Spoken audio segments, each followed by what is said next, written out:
To understand this term Web3, it's necessary to really understand what the blockchain is and how it works. That's what we'll focus on in this chapter, starting with the blockchain itself. A blockchain is an immutable or unchangeable ledger of information. It's a chain of blocks, each containing information about transactions, telling a linear story about all transactions that have ever taken place. Once a transaction is added to a block and that block is added to the chain, it can never be modified, so the information becomes permanent and is therefore immutable. The clever trick that makes blockchain technologies popular is how they ensure this immutability.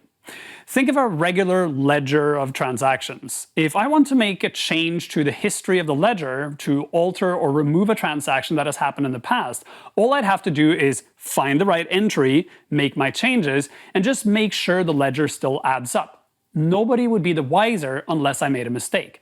This is not possible on the blockchain because each new block contains an encrypted copy of all the previous blocks.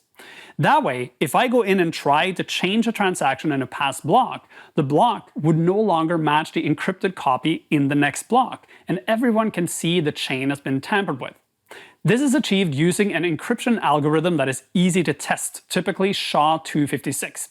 Add some data, for example a line of text, into a SHA-256 calculator and it'll generate a unique encrypted hash, a string of seemingly random letters and numbers representing that line of text. Enter the same line of text and the SHA-256 calculator will return the exact same hash every time. But change any letter of the sentence and the entire hash is changed, making it easy to see that something has been changed in the original sentence. This makes it easy to compare two copies of the same data. Put them in a SHA-256 calculator and see if you get the exact same hash in return. If the hashes match, the copies are identical. If not, something has been changed in one of them. On a blockchain, each block contains a hash of the previous block, which contains a hash of the previous block, which contains a hash of the previous block, etc., etc. So if I change a block in the past in any way, the new hash from that block will not match the hash stored in the next block. This is what makes the blockchain immutable and why the idea of a blockchain is so appealing. We get a permanent, unchangeable record of every transaction that's taken place.